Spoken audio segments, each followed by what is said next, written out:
we've all heard it. It's been years. We've been hearing it for years. Iron Boy Jr., Spider-Boy, Spider-Man Jr., whatever else. Tom Holland finally talks a little bit about it. And, well, his Spider-Man, aka Peter Parker, finally becoming the Spider-Man that most people wanted. So this comes directly from Sony Japan, who had an interview with Tom Holland discussing the character's journey and how far the character has come from showing up in Captain America Civil War, and of course what happens in Homecoming, the things that transpire in the events of Spider-Man Far From Home, and then finally No Way Home and him becoming Peter Parker.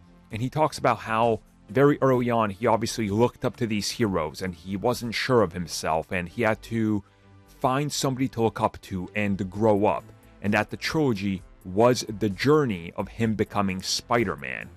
And he talks about how it's about filling those big shoes and becoming an adult, and you can't suddenly just toss a kid in there and have him act like an adult because he's still a kid with powers.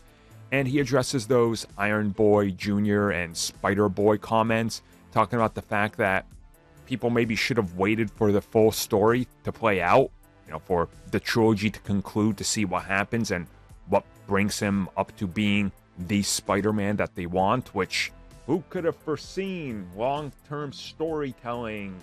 Says people online with manifestos of how they themselves would do it properly by having him bit by Spider, fights Venom, gets black suit, fights the Sinister Six, and tells everybody that he's the best character around when nobody else is looking, all in the first arc of a film.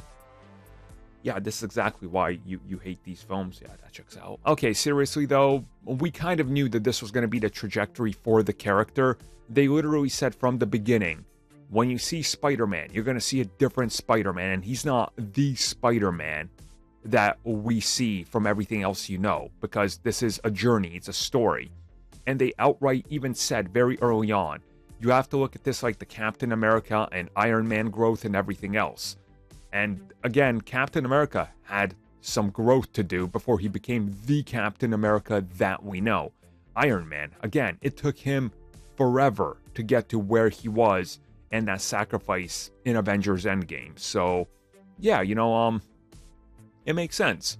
The fact that he addresses it and he's like, well, we did a wonderful job, I believe, getting to him becoming the friendly neighborhood Spider-Man that you all want, that hopefully, now that he's an adult and he's moving on to the next chapter of his life, we can start telling those stories, which obviously they're teasing Peter Parker, alone, New York, doing things by himself, which honestly is awesome. I think that's what a lot of people wanted, but didn't understand basic film 101 to why they couldn't get it. But at the same time, they were okay with Spider-Man just being dropped into Venom Let There Be Carnage.